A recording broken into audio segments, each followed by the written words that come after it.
What's up, y'all? Back with another video, man.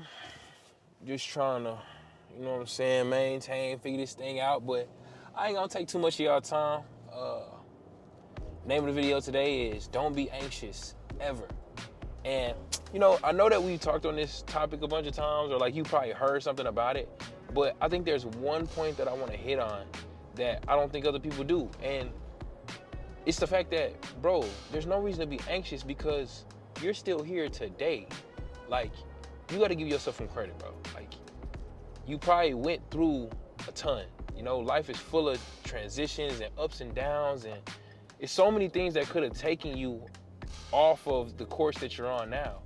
I mean, I know that there's been times in my life where there's been worst case scenarios. I'm like, man, if that happened, I don't even know how I'd be able to respond. And then it happens. And then I have to respond. But I find some kind of way to navigate and some kind of way to survive. And I'm still here today because of my ability to do so. So that's what I'm saying to you. Like, man, nothing's gonna be perfect, bro. Like, at the end of the day, situations are gonna occur. And that's kind of my next point is like, risk can't be averted. It is a part and a fact of life. Everything's gonna have some level of risk, but don't allow negative outcomes or, you know, just sad situations to have an effect on the future. Because like all the rappers be saying, bro, use your losses as lessons, right? Like, for the most part, even good situations have something that you can learn from them. So learn to, I guess, not allow negative experiences to create this cloud of doom to go over the rest of your experiences. It's just not a fact of life. Those things have nothing to do with the future. But I think one thing that people forget, or one part of that phrase, you know, turning losses to lessons, that I think people don't take into account, is that your losses have to be contextualized, right? In order for you to take out the lesson that needs to be learned.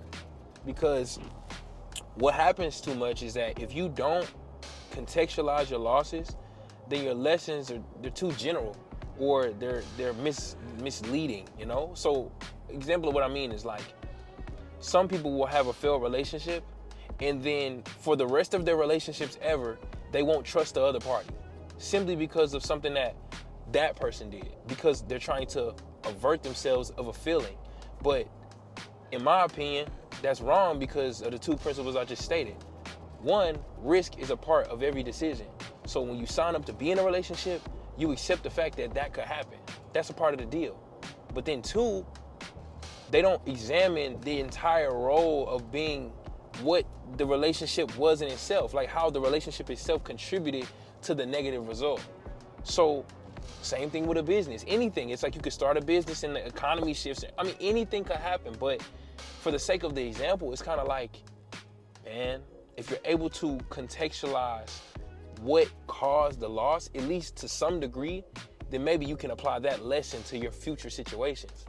But I'm saying all that to say that thinking about it and having this overarching feeling of doom isn't gonna do anything for you.